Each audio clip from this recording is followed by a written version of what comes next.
Samajwadi party हो, BSP हो, इनमें अब दमखम नहीं रहा बीजेपी से मुकाबला करने के लिए। आज अखिलेश यादव 2024 के लोकसभा के चुनाव के लिए कभी हमारे तेलंगाना के मुख्यमंत्री के साथ बगल में बैठ जाते हैं, तो कभी बंगाल में ममता बनर्जी के पैरों के पास बैठ जाते हैं, तो कभी नीतीश कुमार के सामने अपना सर झुका देते हैं। अरे याद रखो, 2024 में अगर बीजेपी को हराना है तो तुमको बीजेपी को उसकी हिंदुत्व आइडियोलॉजी पर हराना पड़ेगा। अगर अपोजिशन के लीडर मिल जाएंगे, इससे कुछ फायदा नहीं होगा। आज गरीबी बढ़ रही है, बेरोजगारी बढ़ रही है, आज जनता के पास पैसे नहीं है अगर उनके बच्चों को स्कूल में तालीम दिलाने के लिए। आज गरीब इतना परेशान है करके घर में अगर कोई बीमार पड़ जाता है तो उसको कर्जे लेकर अपने दोस्त या अपने रिश्तेदारों का इलाज करना पड़ता है। दोस्तों, मैं रेहान और आप देख रहे हैं RBN live news. RBN live news में आपका स्वागत है। आज तारीख हो चुका है 25 मई 2023 और आज की टॉप न्यूज में आपका स्वागत है। खबरों की ओर बढ़ने से पहले एक नजर सुर्खियों की ओर। नई संसद के उद्घाटन कार्यक्रम का जदयू आरजेडी ने किया विरोध। बीजेपी ने कहा बिहार विधानमंडल के नए भवन का उद्घाटन राज्यपाल से करवाया था। तेजस्वी के अस्पताल का रालोजपा संसद ने किया निरीक्षण। 80% डॉक्टर के गायब होने का लगाया आरोप। सरकार से की कार्रवाई की मांग। जदयू ने भोज में मंगवाया 8 टन मीट, कीमत 40 लाख। नेता प्रतिपक्ष का सवाल, जीएसटी का भुगतान हुआ या नहीं, न्यायिक जांच की मांग की। पटना में मरीज की मौत पर हंगामा। हार्ट के इलाज के लिए बेची जमीन, जीविक अस्पताल में करवाया गया भर्ती। परिजनों ने लापरवाही का लगाया आरोप। ऑटो और ई रिक्शा की रूट निर्धारित करने की मांग। यूनिट ने कहा रूट निर्धारित नहीं हुआ तो ऑटो और ई रिक्शा ड्राइवर हड़ताल करेंगे। भागलपुर में अतिक्रमणकारियों पर चला प्रशासन का बुलडोजर। स्मार्ट सिटी के तहत कार्रवाई। सड़क और सरकारी भवनों के निर्माण को लेकर कवायद जारी। अज्ञात पिकअप वाहन ने बाइक सवार को मारी टक्कर। बाइक सवार एक युवक की घटना स्थल पर मौत, 2 की हालत गंभीर। बीरपुर में इंडो नेपाल के अधिकारियों की बैठक हुई। संपन्न सीमा पर हो रहे तस्करी पर रोक लगाने वो बाढ़ के दौरान मदद का दिया आश्वासन। रोहतास में चीट फंड कंपनी मालिक को 3 साल की कैद। कोर्ट ने लगाया 10 लाख हजार का जुर्माना। 8.8 लाख का चेक हुआ था बाउंस। 7 माह की गर्भवती महिला की संदिग्ध स्थिति में मौत। मायके वालों ने पति पर लगाया जहर खिलाने का आरोप। हत्या करने के बाद आरोपी फरार। बक्सर के ब्रह्मपुर में पटाखा बनाने वाले गोदाम में विस्फोट। पुलिस ने एक को किया गिरफ्तार। घर में ही चला रहा था अवैध फैक्ट्री। तेजस्वी बोले नई संसद का उद्घाटन राष्ट्रपति करे। आरजेडी जदयू ने उद्घाटन समारोह से बनाई दूरी। बीजेपी बोले नीतीश ने क्यों किया था विधानसभा का उद्घाटन। लालू और नीतीश से गुपचुप मिले आनंद मोहन। पूर्व सांसद बोले जेल से निकलकर ठीक से नहीं मिले थे, ये हमारी शिष्टाचार मुलाकात। छेड़खानी पर राजद नेता को कॉलर पकड़कर महिला ने पीटा। भूतनाथ मंदिर में पूजा करने पहुंची थी महिला का आरोप, गंदी बातें कर रहा था नेता। दरभंगा में बीजेपी प्रदेश अध्यक्ष सम्राट चौधरी ने सीएम नीतीश पर जमकर हमला किया है। उन्होंने कहा कि बिहार में कोई इंजीनियर सीएम नहीं है, यह पलटू राम है। नीतीश कुमार ने जज फर्नांडिस के साथ पाप किया है, इस पाप की वजह से उनकी मानसिक स्थिति बिगड़ गई है। दोस्तों, आपने अगर अभी तक मेरा चैनल को सब्सक्राइब नहीं की है तो सब्सक्राइब कर लें। खबरों की ओर बढ़ते हैं विस्तार से। समाजवादी पार्टी हो, बीएसपी हो, इनमें अब दमखम नहीं रहा बीजेपी से मुकाबला करने के लिए।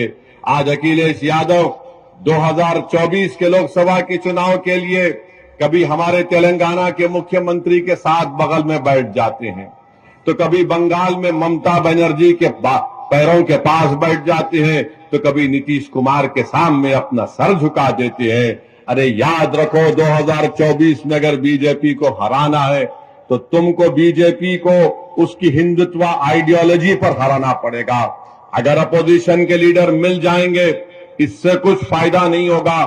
फायदा उस वक्त होगा जब यूपी की जनता को बीजेपी के खिलाफ खड़ा कर दिया जाए और उनसे कहा जाए कि बीजेपी आपको नौकरी देने में नाकाम साबित हुई है।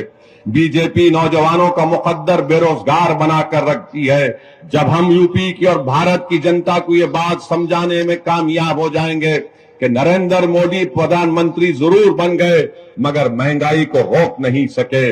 आज गरीबी बढ़ रही है, बेरोजगारी बढ़ रही है, आज जनता के पास पैसे नहीं है अगर उनके बच्चों को स्कूल में तालीम दिलाने के लिए।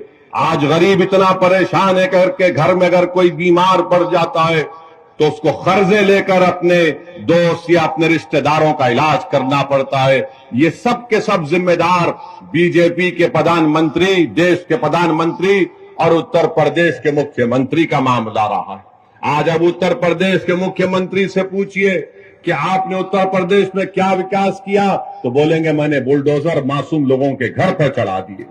उनसे आप पूछिए कि तुमने कौन सा विकास किया तो बोलेंगे मैंने माफिया को खत्म कर दिया। अरे माफिया को कहां खत्म हो रहा है? अरे ये तो बताओ कि आपके बीजेपी में कितने ऐसे माफिया नेता बैठे हैं, उन पर फूल बरसाए जा रहे हैं, उनको आप अपनी सत्ता में रहकर अपनी छत्र छाया में उनकी हिफाजत कर रहे हैं। और जो कोर्ट से मुल्जिम करार दिया जाता, जिसके हाथ में जंजीरें होती है, तो पुलिस की मौजूदगी में उनको लोग आकर उनके सर पर गोलियां चलाकर उनकी हत्या करके चली जाती है और मुख्यमंत्री बोलते हैं कि मैंने माफिया को मार दिया। मुख्यमंत्री आपकी पुलिस है, उत्तर प्रदेश की पुलिस की कस्टडी में 2 प्रिजनर्स हैं और उनको आकर सर पर गोलियां मारकर, और मारने वाले पूरी तैयारी के साथ आए थे, मारकर हथियार फेंककर पुकारते हैं सरेंडर सरेंडर और जेएसआर का नारा। मैं उन पुलिस वालों से मेरा एक सवाल है, अगर वो जेएसआर का नारा नहीं लगाते और तकबीर बोलते तो निकाल कर उनको वहीं ढूंढ देते थे। ये कौन सा आपका इंसाफ है बताओ आप? और मुख्यमंत्री बोलते गोली का जवाब गोली से देंगे, तो वहां पर क्या हो रहा था? गोली का जवाब जबान से भी नहीं दे पा रहे थे। आपकी कस्टडी में किसी की हत्या हो जाती है, छोड़ दिए थोड़ी देर के लिए, उन मुल्जिमिन का नाम अतीक और अशरफ था, मगर आपकी कस्टडी में थे, आपने उनको नहीं बचा पाए और आप बड़े बड़े बुलंद बांग दावे कर रहे हैं हम ऐसा कर देंगे। अरे तुम्हारी कस्टडी में जो प्रिजनर है तुम उसको नहीं बचा पाए। और मैं कह रहा हूं कि एनकाउंटर चाहे किसी समुदाय का हो, उसका नाम कुछ भी हो, एनकाउंटर से लोकतंत्र कमजोर होता है, एनकाउंटर से लोगों का विश्वास लोकतंत्र में, जमहूरियत में कम होता है। एनकाउंटर से कोर्ट जो कानून और इंसाफ के ऊपर अगर कोई इंसाफ करना है तो कोर्ट का काम है। जनता का एतमाद कोर्ट से कम हो जाएगा, जनता का एतमाद पुलिस से कम हो जाएगा, क्योंकि अगर कोई सत्ता में बैठकर ये तय करेगा कि कोर्ट फैसला नहीं देगा, मैं गोली से इंसाफ करूंगा, तो जमहूरियत खत्म हो जाएगी। लोकतंत्र को अगर मजबूत करना है तो गोली से नहीं, कोर्ट से इंसाफ करना चाहिए। आखिर वो कौन लोग हैं? मैं फिर से पूछ रहा हूं उत्तर प्रदेश के मुख्यमंत्री से कि जिन लोगों ने इलाहाबाद की सरजमीन पर उन दोनों को गोली मारी, आखिर वो कौन लोग हैं? कि उनके एक जो जिसने गोली मारी उसके घर पर झोपड़ी में रहती है उसकी मां, आखिर कैसे उसके पास 8-8 लाख के 2 वेपन आए, 16 लाख के? क्या इनको पैसा पाकिस्तान से आया? योगी आदित्यनाथ बताओ हमको, क्या आईएसआई ने उनको पैसा दिया था? क्या ये लश्कर तैयबा के एजेंट थे या नाथूराम गोडसे की नाजायज औलाद थी? ये या तो हाफिज सईद की नाजायज औलाद या फिर गोडसे की नाजायज औलाद हो सकती है। ये मुख्यमंत्री बोलते नहीं है कि कौन है, कौन उनके पीछे है, कि कौन उनको वो 8-8 लाख की एक रिवॉल्वर दिया, सेमी ऑटोमेटिक, कहां से हथियार इनको आए, कोई सब भूल गए। मीडिया वाले 3 दिन 4 दिन तक खूब चलाए, उसके बाद बाबा के राज में जो हो रहा वो खामोश बैठ गए, बोले महाराज का मामला है। अरे ये तो दिखाते कि भाई कहां से वो रिवॉल्वर आई, 8-8 लाख के 2-2 वेपन, 16 लाख की वेपन।